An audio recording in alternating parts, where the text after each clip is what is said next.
Senate Bill 5096 imposes an income tax on the people of Washington state at a time when our treasury is overflowing and we are spending tens of billions of dollars more than we did just a decade ago. This bill makes an empty promise and is built on a false premise. The premise is that it is an excise tax, even though an excise tax, like the real estate excise tax, taxes gross or total sales price of something. This tax taxes net income earned when you sell an asset, and the amount you pay is determined by how much capital gains income you report on your federal income tax return. The U.S. Supreme Court, the IRS, and every state with a capital gains tax considers it to be an income tax. The empty promise of this bill is that the money collected is for childcare and early learning. Yet the majority rejected an amendment that dedicated the funds to an account established for this very purpose that literally sits empty in the current budget. A member from the other side of the aisle, or the other side of the chamber, excuse me, the senator from the 43rd said, but the more important benefit of passing a capital gains tax is on the legal side, from my perspective. The other side will challenge it as an unconstitutional property tax. This will give the Supreme Court the opportunity to revisit its bad decisions from 1934 and 1951 that income tax is property, and will make it possible, if we succeed, to enact a progressive income tax with a simple majority vote. That's the Trojan horse, Madam Speaker. That's why I'm voting no. I'm not voting no because I'm choosing to vote against childcare and education, because we have the money for that, and I've supported that, and will continue to advocate for that. We have that money now. I'm voting for future Washingtonians and the potential for an income tax that will affect not just the 1%, as we're being told today, but will impact us all. Please vote no. Madam Speaker, I heard the term justice for the working people. And Madam Speaker, I'm not quite sure if I can totally agree that this particular policy that we are debating right now is actually going to provide justice for the working people. And the reason is, Madam Speaker, as I think about the last 101 days of this particular session and the amount of policy that we have put forth, that is going to do just exactly the opposite in its regressivity. Every time I hear regressive tax, I look around at this body and wonder who created that system to create, to then condemn it, but then to continue it. Filled with more regressive taxes on income and sales and phone lines and carbon. Some of the policies that we are passing, Madam Speaker, they're going to be creating other crises down the road. And I'm very concerned that once this passes, and if the courts say that, keep this tax in, that there's going to be another crisis down the road.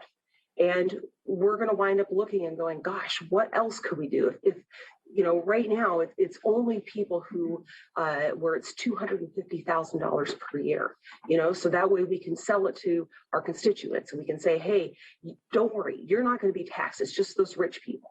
But eventually it's going to come down. The facts are the governor's own budget this year has a 9% capital gains income tax on people earning $25,000. $50,000 if you file jointly. Madam Speaker, that's the facts if this policy passes, that the governor wants to bring it down to $25,000 and 9%. What I fear that this legislature will do in the future is say, well, the $250,000 level wasn't enough. Let's drop it down to $150,000. Let's drop it down to $100,000. Let's get rid of the real estate exemption. Let's get rid of that. That is my fear, Madam Speaker. We made a pledge to listen to the people that we are honored to serve. We made a pledge to fight for them. And when they say no 10 times, why are we here today? Why are we having this debate again without their input? We had amendments to say, take it back to a referendum. Let's ask them again. Maybe they changed their mind.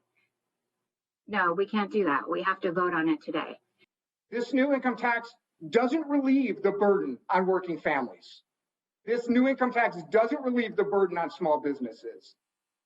This new income tax doesn't relieve financial pressures on overburdened communities, senior citizens, or those living on fixed incomes, because this is a new tax. It's in addition to all the other taxes this body has passed this year. It's not a subtraction. It's not a replacement. It's been said that This is not going to affect low to middle income families. And in fact, it will when the companies that these folks rely on take the jobs they create with them to another state, and the jobs here evaporate. Millionaires and billionaires certainly make an easy political target, but we also depend on their entrepreneurship and risk-taking to grow our economy and create jobs. And we need that now more than ever as we are trying to claw our way out of a once-in-a-generation global pandemic. Why would we ask business owners, business investors, business entrepreneurs to move to Washington State or stay in this state or keep their primary residence in the state of Washington if we are, in effect, going to punish them for being successful? Throughout this conversation about this capital gains income tax, we have heard supporters bragging about the number of exemptions or exclusions to this capital gains tax. Madam Speaker, that's a violation of the state constitution. That is making this tax not uniform on the class of property of capital gains income. Madam Speaker, this is a serious flaw. This is a fatal flaw. This income tax will hit the middle class, retirees, homeowners, and small businesses that fall through the exemption cracks. And it moves us dangerously close to becoming a rainier version of California. A state businesses and people are leaving in such high numbers that for the first time since it joined the Union in 1850, it is expected to lose a congressional seat this year. I am urging a no vote, Madam Speaker, on this bill that's uncompetitive, raises revenue that's unpredictable. It's unfair by treating similarly situated taxpayers dissimilarly.